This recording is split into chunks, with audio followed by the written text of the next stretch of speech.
In the twilight of the 12th century, when the map of Europe was drawn in blood and redrawn with every changing season, when kingdoms rose and fell with the turning of the tides and the whims of ambitious men, an aging king sat upon England's throne and contemplated the crushing weight of his crown. King Henry II, whose hair had long since turned to silver and whose bones ached with the burden of decades of rule, whose weathered face bore the lines of 1,000 difficult decisions, found himself facing the most crucial choice of his entire reign. War with France loomed on the horizon like a gathering storm, dark clouds pregnant with violence and death, and the question that haunted his sleepless nights was not whether England would fight, but who would lead her brave soldiers into the carnage of battle. The old king would lie awake in his royal chambers, staring at the stone ceiling while shadows danced in the flickering candlelight, his mind turning over the same impossible problem again and again. He had built an empire through cunning, strength, and an iron will that had never bent to any man, but even the mightiest tree must one day fall, and Henry knew his time was running short. The question of succession, which he had avoided for so long, now pressed upon him with urgent necessity. England's enemies circled like wolves, sensing weakness, waiting for the moment when the old lion would finally stumble. The old king had sons, as was expected of any ruler who wished to secure his legacy and ensure the continuation of his line. But having sons and having heirs worthy of the throne were two entirely different matters, as different as steel from rust, as light from darkness. Henry's gaze often fell upon Richard, the one among his offspring who showed glimpses of the warrior king England would desperately need in the years to come. The boy had been blessed with natural gifts that other men could only dream of possessing, yet even in Richard, especially in Richard, the old monarch saw troubling shadows that darkened his hope like storm clouds blocking the sun. The young prince possessed strength that was evident in his powerful frame, courage that flashed in moments of danger, and a certain natural aptitude for leadership that occasionally surfaced when he was sober enough to think clearly. But these precious qualities, these gifts from God himself, seemed buried beneath thick layers of indulgence and excess, smothered by wine and women and the empty praise of sycophants. Richard's reputation preceded him through every tavern and noble house in the realm, whispered about in scandalized tones by the pious and laughed about by those who shared his vices.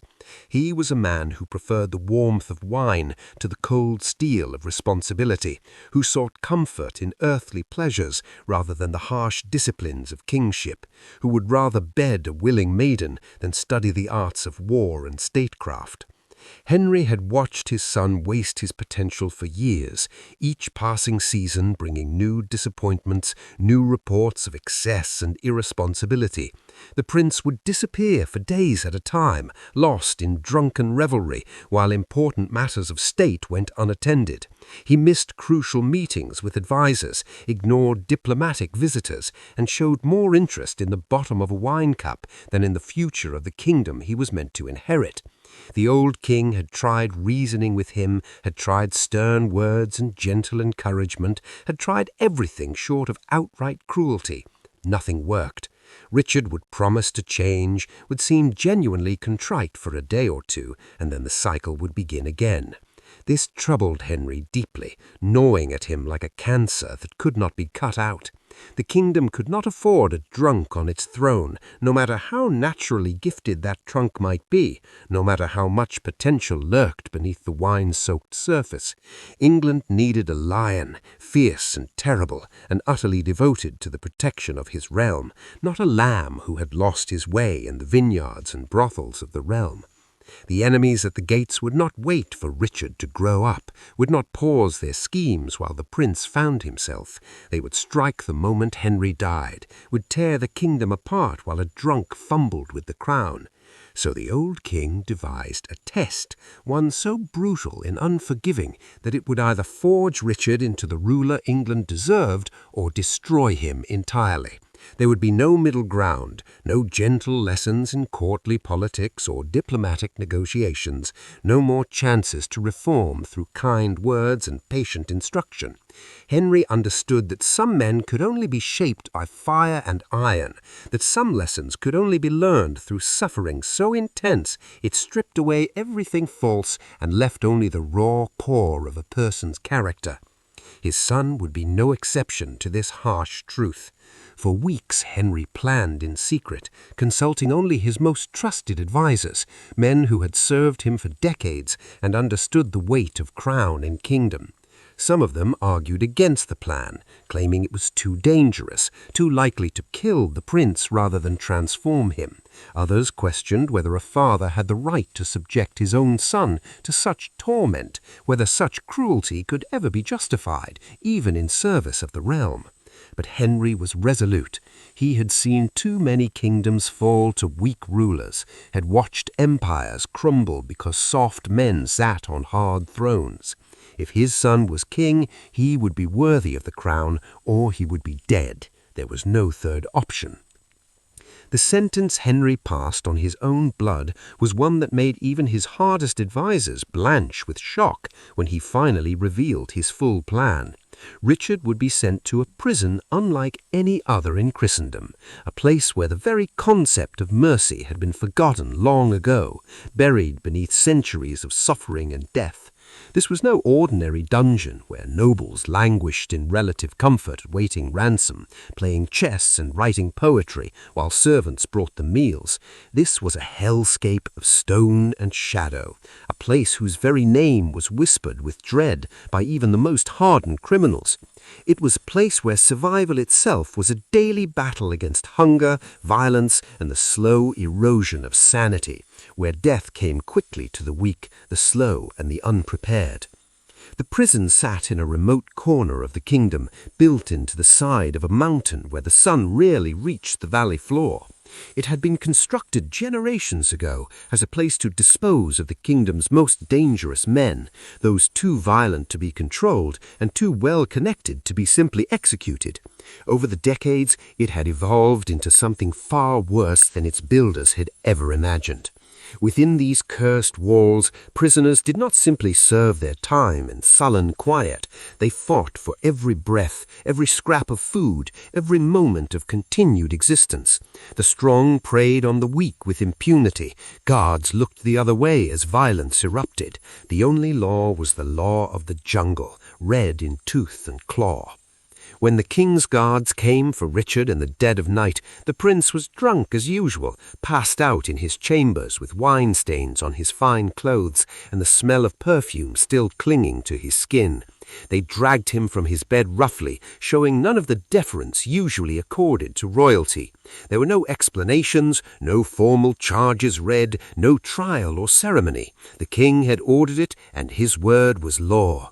Richard, still half drunk and confused, was thrown into a cart covered with canvas and driven through the darkness towards his fate. When Richard first descended into that nightmare realm, chains clanking on his wrists and ankles, the shock of his new reality must have been overwhelming beyond measure. Gone were the soft beds with their fine linens and down pillows, gone the flowing wine from crystal goblets, gone the admiring courtiers with their false flattery and willing companions with their false affection. In place stood cold stone walls that wept with moisture, slick with moss and decades of accumulated filth, covered with scratches where desperate men had tried to claw their way to freedom.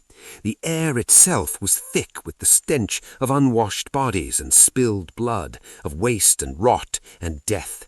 The constant threat of violence hung over everything like a poisonous fog, making every moment a test of awareness and will.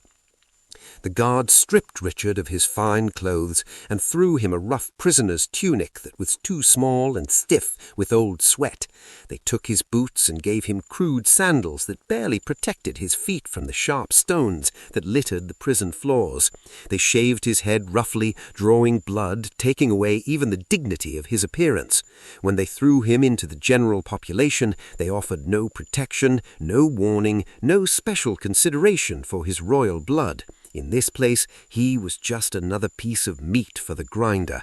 The prisoners who inhabited this place were not common thieves caught stealing bread or debtors unable to pay their bills. They were killers, cutthroats, and men who had long since abandoned any pretense of humanity, men whose souls had been burned away by violence and suffering until only animal instinct remained. Some of them were soldiers once, veterans of forgotten wars who had learned to kill with cold efficiency and found they enjoyed it too much. Others were bandits who had terrorized whole regions, mercenaries who had sold their swords to whoever paid best with no thought for honor or justice, pirates who had raided coastal villages and left nothing but ashes and corpses in their wake. All of them had learned that in this place compassion was a luxury that would get you killed faster than any blade. Telling and preparing this story took us a lot of time. So if you're enjoying it, subscribe to our channel. It means a lot to us. Now back to the story. Richard's first night in the prison was a brutal education in his new reality. He was assigned to a cell with 3 other men, each of them eyeing him with predatory interest, sizing him up, looking for weakness. One of them, a scarred brute with missing teeth and dead eyes, made a move toward Richard within minutes of his arrival, intending to establish dominance through violence. The prince, still somewhat drunk and completely unprepared, barely managed to dodge the first blow. The fight was ugly and desperate, nothing like the formal combat training Richard had received as a youth.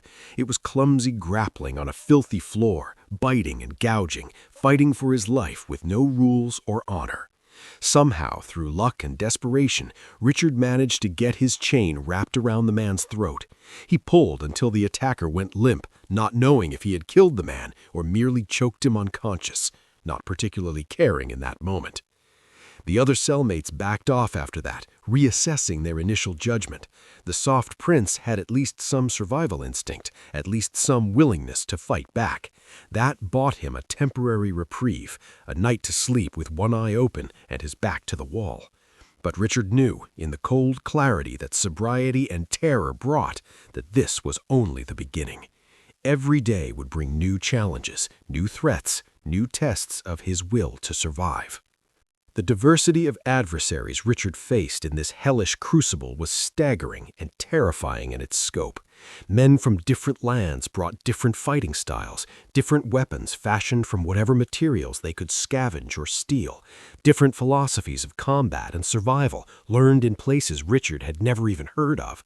Some fought with the disciplined precision of trained warriors, using economy of movement and tactical thinking to overcome larger, stronger opponents. Others attacked with the desperate savagery of cornered animals, all fury and no technique, hoping to overwhelm through sheer ferocity. There were veterans of the Crusades who fought with curved blades and strange techniques learned in the Holy Land. There were Northmen who seemed to feel no pain, who laughed as they fought and sang songs about death. There were silent killers who struck from shadows with improvised weapons that left their victims bleeding out before they even knew they'd been hit. Richard could rely neither on privilege nor birthright here. His royal blood meant absolutely nothing to men who had already lost everything, who had no hope of freedom or redemption, who measured their lives in days rather than years. He was simply another body in the darkness, another potential victim, or another threat to be eliminated before he could become dangerous. There were no rules protecting him, no guards rushing to his defense, no special treatment because of his father's crown. If anything, some of the prisoners seemed to take special pleasure in humiliating someone who had once been their better, dragging down the mighty to wallow in the same filth they had known all their lives. But something remarkable happened in that place of suffering and struggle, something that neither Henry nor Richard could have predicted. The spoiled prince who had entered those gates, soft and drunk and useless, began to die, and in his place something far more dangerous began to emerge, like a butterfly from a chrysalis or a blade from the forge.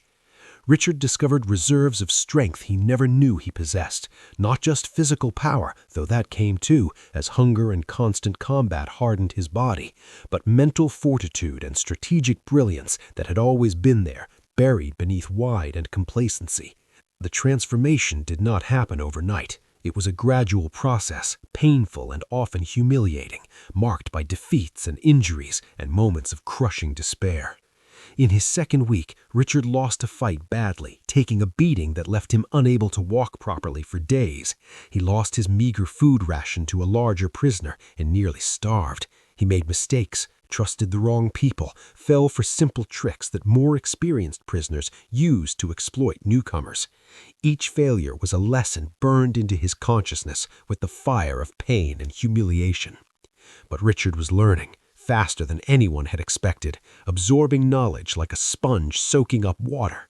He learned to read his opponents, to watch for the subtle tells that indicated when a strike was coming, to anticipate their moves by studying their stance and weight distribution. He learned to exploit their weaknesses while concealing his own, to feint in one direction and strike from another.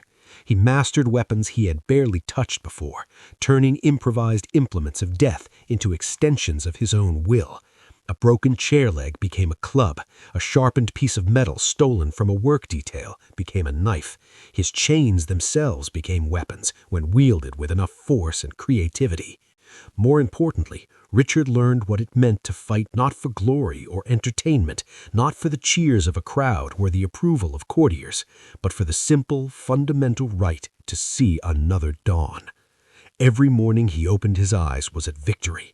Every meal he managed to keep was a triumph. Every night he went to sleep without being murdered was a blessing he had never appreciated when he had them in abundance. The stakes were absolute and clarifying. Win or die, adapt or perish, become stronger or be destroyed by those who already had. The test pushed Richard beyond what he thought were the limits of human endurance, beyond exhaustion and pain, into territories of suffering he had never imagined existed. There were moments of absolute despair when the darkness seemed infinite and inescapable, when the question was not whether he would prevail, but simply whether he wanted to continue trying, whether death might be preferable to another day in this hell. In those moments, shivering in the darkness with his body covered in bruises and his stomach cramping with hunger, Richard had to reach deep into his soul and find something worth fighting for, something beyond wine and pleasure and the empty acclaim of fair-weather friends who had never really known him at all. He thought of his father, that stern old man who had sent him here. At first, he had hated him with a burning intensity that fueled his determination to survive, simply out of spite. But gradually, as the weeks passed and the prince began to change, he started to understand. This was not cruelty for its own sake. This was a father who loved his son enough to break him, because only in breaking could the flaws be revealed and corrected. Henry had seen what Richard could be and had been willing to risk everything, even his son's life, to forge him into that ideal. Richard thought of England, that green and pleasant land he had taken for granted all his life. In his old life, England was merely the place he happened to live, the kingdom that would one day be his through accident of birth rather than merit. Now, in this place of darkness, he thought of England's fields and forests, her villages and cities, her people who deserved a king worthy of their loyalty.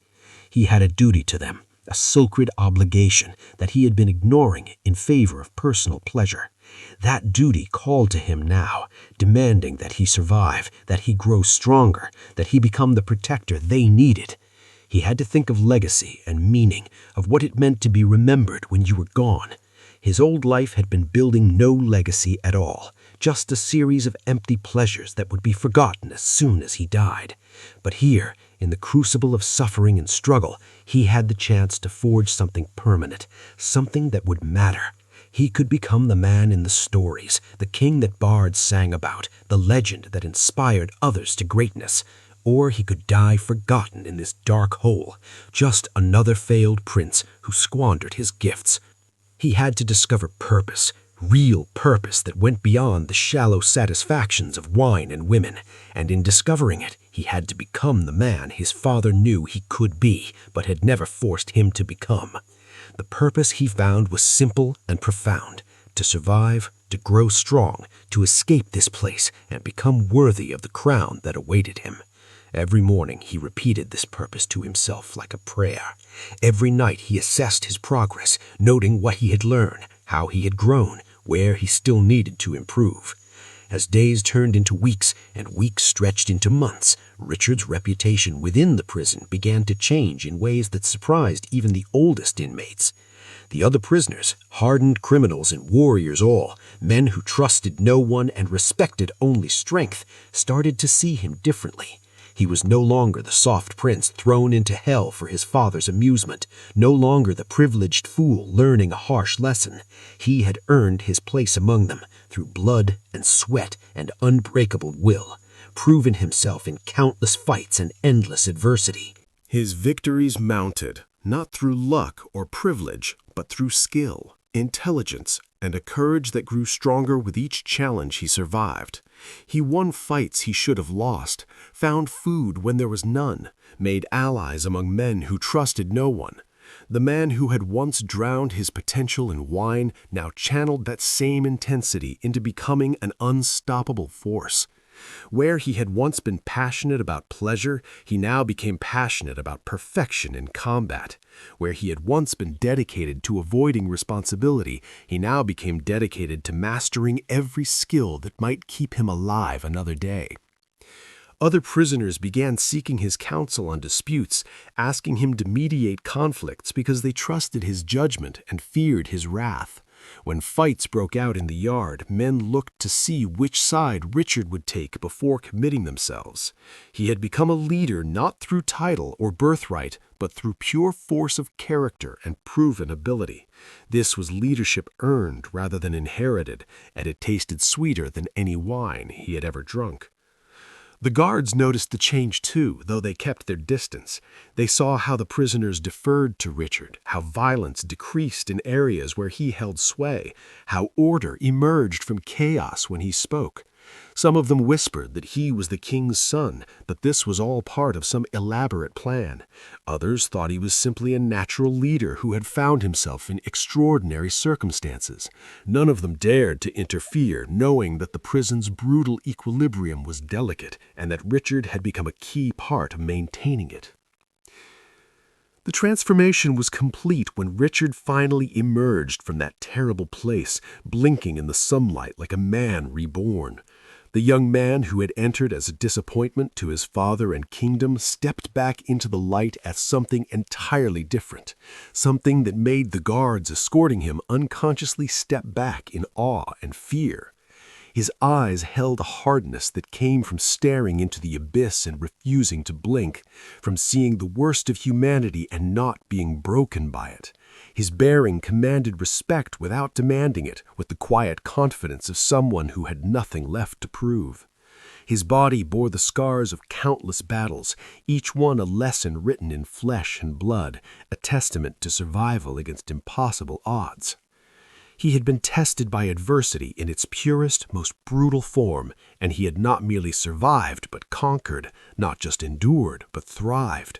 The prison had taken a soft prince and returned a hardened warrior. It had taken a drunk and returned a leader. It had taken a disappointment and returned a legend in the making.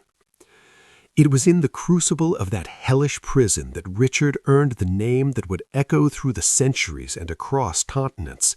He had proven himself not just brave but indomitable, not just skilled but brilliant in the arts of war and survival, not just strong but possessed of an iron will that could not be bent or broken. He had demonstrated the heart of a warrior that never quit, the mind of a strategist that always found a way, and the unbreakable will of a true king that refused to submit to any man or circumstance. The surname of Lionheart was not given lightly or as mere flattery by sycophants seeking favor. It was earned through trials that would have broken lesser men, forged in a place where weakness meant death, and only the strongest, the cleverest, and the most determined could prevail. When the aging Henry looked upon his son after this terrible ordeal, seeing him for the first time in months, he finally saw what he had been searching for all along, what he had glimpsed in Richard's youth but had despaired of ever seeing fully realized.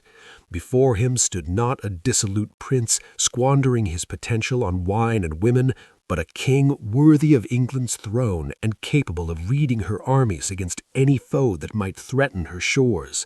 The test had worked beyond Henry's wildest hopes, though at a cost that could be measured in scars both visible and hidden, in trauma that would never fully heal, in pieces of innocence that could never be recovered.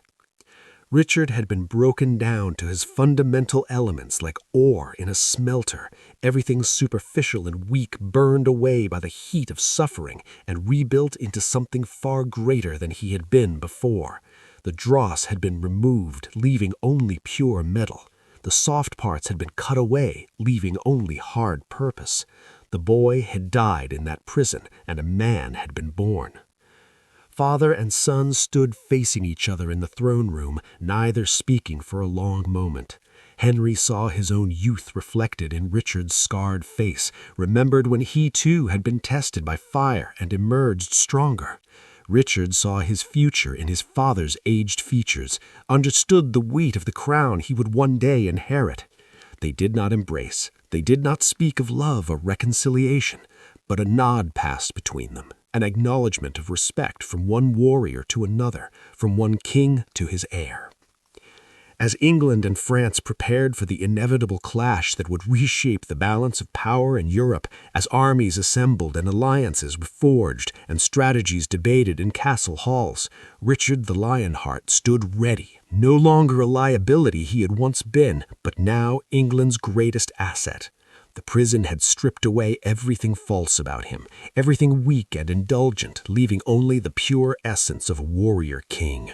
The man who emerged from that darkness would go on to become one of history's most legendary figures, a name synonymous with courage, honor, and the indomitable human spirit that refuses to surrender no matter the odds. His legend would be built on crusades and conquests, on battles won against impossible odds, on acts of courage that would be told and retold until fact blurred into myth. But the foundation of that legend, the bedrock upon which everything else was built, was laid in the crucible of that hellish prison where a dissolute prince learned what it truly meant to be a lion among men, where suffering became the forge that shaped him into something eternal. Up next, 2 more incredible stories are waiting for you right on your screen. If you enjoyed this one, you won't want to miss these. Just click to watch and don't forget to subscribe.